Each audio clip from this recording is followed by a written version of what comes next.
الشیطان الرجیم بسم اللہ الرحمن الرحیم۔ آج کا ہمارا سبق جزم کے بارے میں ہے۔ جس حرف پر جزم ہو وہ حرف اکیلا نہیں پڑھا جا سکتا۔ جی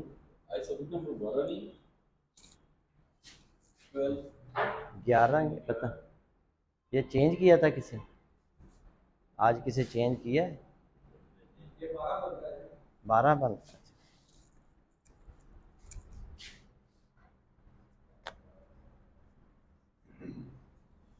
تو جس حرف پر جزم ہو وہ اکیلا نہیں پڑھا جا سکتا۔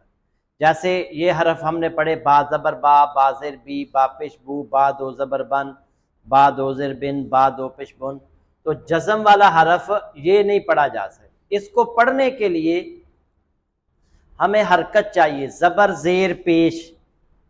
جہاں بھی حرکت ہوگی ڈائریکٹ اسے جزم والے حرف پر لے کر آئیں گے تو یہ پڑھا جائے گا۔ اس سے پہلے یہ جیم ہے، جیم پر زبر ہے تو جیم کو اس کے ساتھ ملائیں گے تو یہ پڑھا جائے گا جیم زبر با جب۔ جس حرف پر جزم ہوتے ہیں نا وہ حرف ساکن ہوتا ہے، ساکن۔ جب تک اس پر حرکت نہیں آئے گی وہ پڑھا نہیں جائے گا۔ مثلا یہ کتاب ساکن ہے، جب تک میں اس کو اٹھاؤں گا نہیں یہ پڑھی رہے گی۔ تو جزم والا حرف بھی ساکن ہوتا ہے۔ اس کو پڑھنے کے لیے ہمیں حرکت چاہیے، زبر زیر پیش۔ یہ دیکھیں جیم پر زبر ہے، جیم کو با کے ساتھ ملائیں گے تو یہ پڑھا جائے گا جیم زبر با جب۔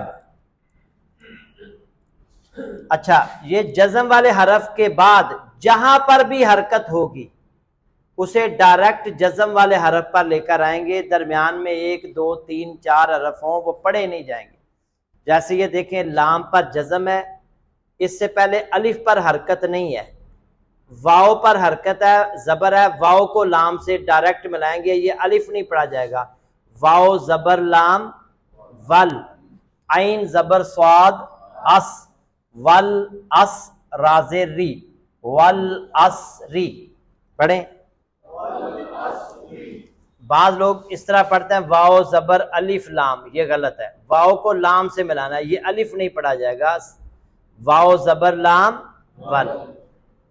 اب یہاں دیکھیں اگلی مثال میں لام پر جزم ہے، اس سے پہلے الف ہے، پھر یا ہے۔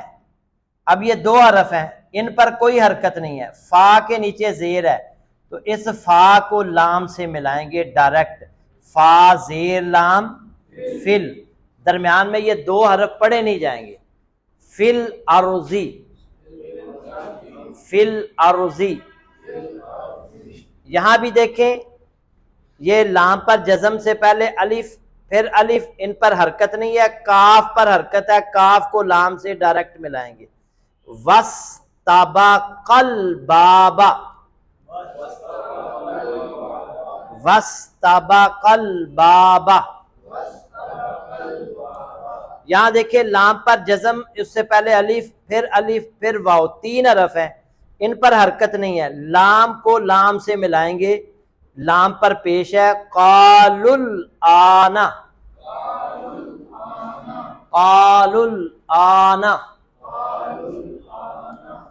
تو جزم والا حرف اکیلا نہیں پڑھا جا سکتا، اس کو پڑھنے کے لیے ہمیں حرکت چاہیے۔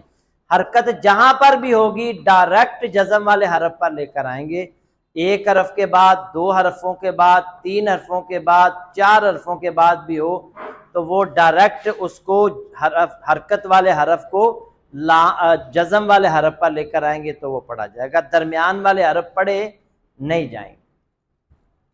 دوسری بات، اگر را پر جزم ہو اور اس سے پہلے زبر یا پیش ہو تو را کی آواز موٹی ہو جاتی ہے۔ جیسے یہ دیکھیں را پر جزم سے پہلے زبر ہے تو را موٹی پڑھیں گے، ارسالہ، ارسالہ۔ را پر جزم سے پہلے پیش ہو تو را کی آواز پھر موٹی پڑھی جائے گی، مرسلن، مرسلن۔ جبکہ را پر جزم سے پہلے زیر آ جائے تو را کی آواز باریک ہو جائے گی، واستغفر، واستغفر۔ را سے پہلے، را جزم سے پہلے زیر ہے تو را کی آواز باریک ہو جائے گی، واستغفر۔ اور اگر الف پر جزم آ جائے یا حمزہ پر جزم آ جائے تو جھٹکے سے پڑھتے ہیں۔ الف پر جزم ہو یا حمزہ پر جزم ہو تو جھٹکے سے پڑھنا ہے، جیسے با زبر حمزہ با، سین دو پہ سن، با سن، با سن اگر پڑھیں گے نا تو پھر یہ الف ہو جائے گا، یہ الف نہیں ہے حمزہ ہے، کیونکہ الف پر زبر زیر پیش جزم وغیرہ آ جائے تو وہ الف نہیں رہتا، کیا بن جاتا ہے؟ اور حمزہ پر جزم ہو تو جھٹکے سے پڑھتے ہیں، با سن،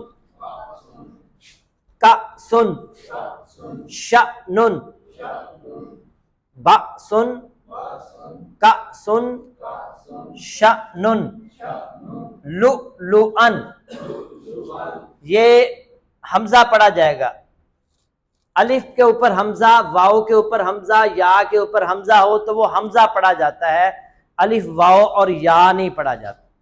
یہ حمزہ چھوٹا حرف ہے نا، تو اس کو لکھا جب جاتا ہے تو اس کے نیچے الف واؤ یا لکھے جاتے ہیں، یہ کرسیاں ہیں اس کی، حمزہ کی کرسیاں ہیں، ٹھیک ہے جی، الف واؤ اور یا۔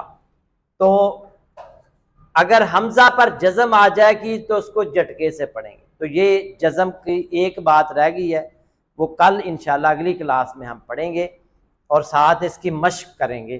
تو جزم والا حرف ساکن ہوتا ہے، اس کو پڑھنے کے لیے ہمیں حرکت چاہیے، زبر زیر پیش، تو جیسے جیم زبر با جب، اور حرکت جزم والے حرف سے پہلے جہاں بھی حرکت ہوگی، ایک حرف کے بعد ہو، دو حرفوں کے بعد ہو، تین حرفوں کے بعد ہو، تو وہ ڈائریکٹ حرکت کو جزم والے حرف پر لے کر آئیں گے تو وہ پڑھا جائے گا، جیسے والعصری، فی الارضی، واستبق الباب،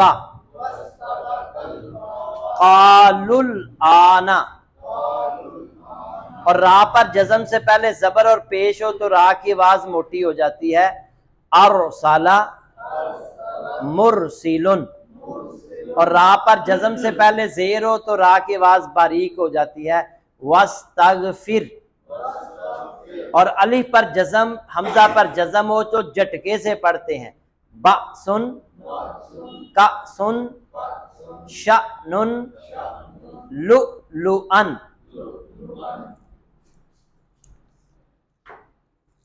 گرامر کے سبق میں ہم نے پہلے یہ پڑھا کہ کسی بھی اسم کے متعلق مکمل معلومات کے لیے 4 باتوں کا علم ہونا چاہیے، کہ وہ جنس میں کیا ہے، عدد میں کیا ہے، وسعت میں کیا ہے، اور اس کی اعرابی حالت کیا ہے، ٹھیک ہے جی۔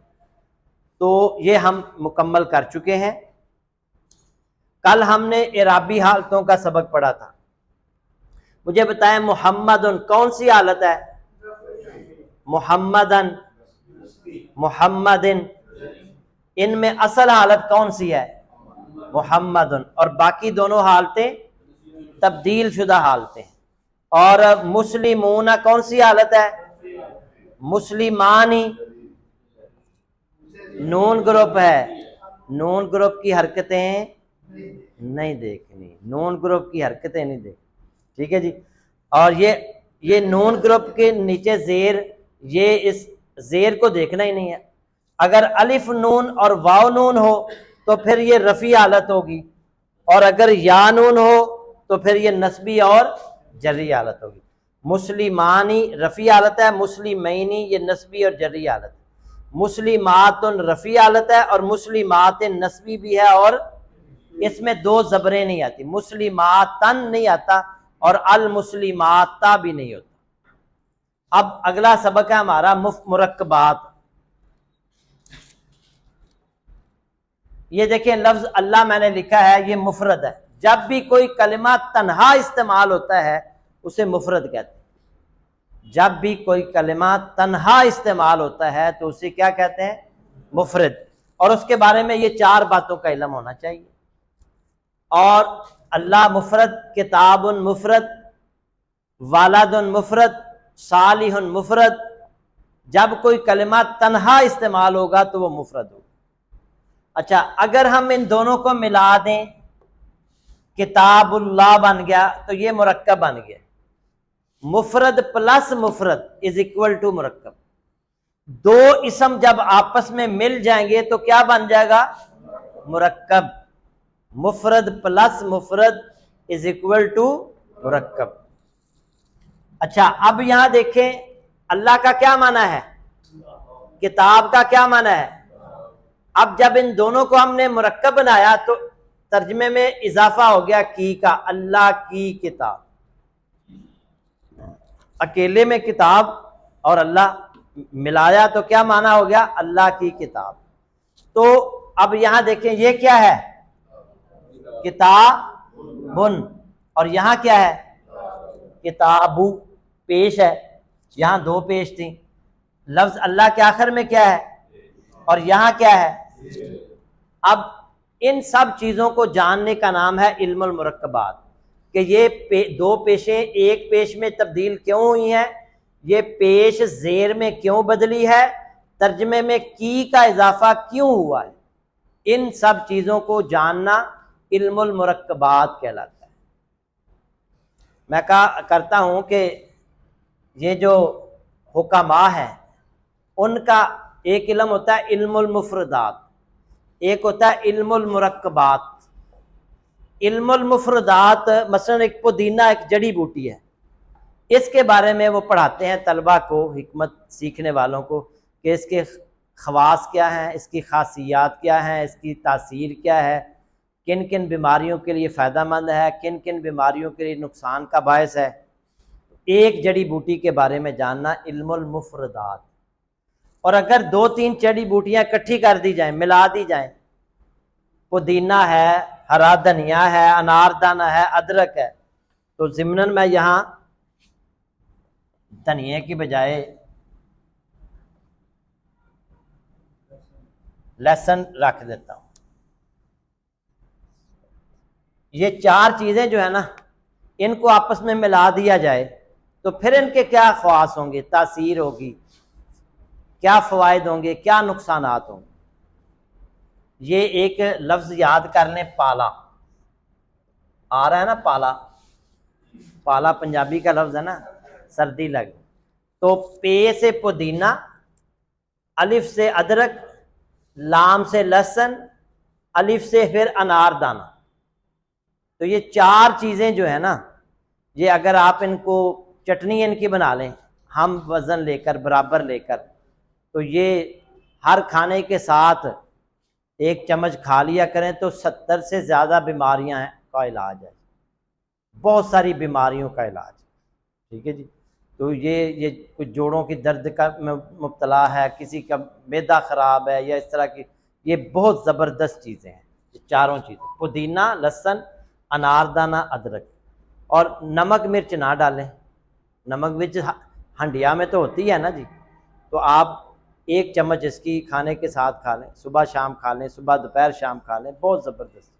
تو بہرحال یہ ہے تین چار چیزیں اکٹھی ہو جائیں تو اس کو کہتے ہیں علم المرکبات. اچھا مرکب دو طرح کا ہوتا ہے، مرکب ناقص اور مرکب تام.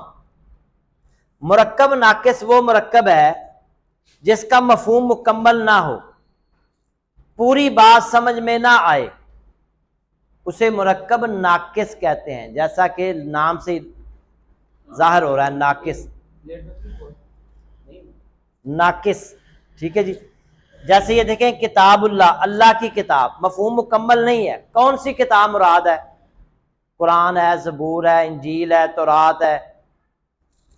مفہوم مکمل، پوری بات سمجھ میں نہیں آ رہی. والد صالح، نیک لڑکا، یہ بھی مفہوم مکمل نہیں ہے. یہ ہم جب مرکبات پڑھیں گے تو آپ کو آسانی کے ساتھ ترجمہ کر لیں گے، آپ کو پتہ چل جائے گا اس کا ترجمہ یہ بنتا ہے. تو مرکب تام، وہ تام کا معنی ہوتا ہے مکمل. مرکب تام وہ مرکب ہوتا ہے جس کا اس کے بالکل الٹ، مرکب ناقص مفہوم مکمل نہ ہو، مرکب تام مفہوم مکمل ہو. مرکب ناقص پوری بات سمجھ میں نہ آئے، پوری بات سمجھ میں آئے مرکب تام. اور ترجمہ کرتے وقت آخر میں ہے، ہیں یا ہوں آئے، اس کا نام جملہ بھی ہے، اس کو جملہ بھی کہتے ہیں.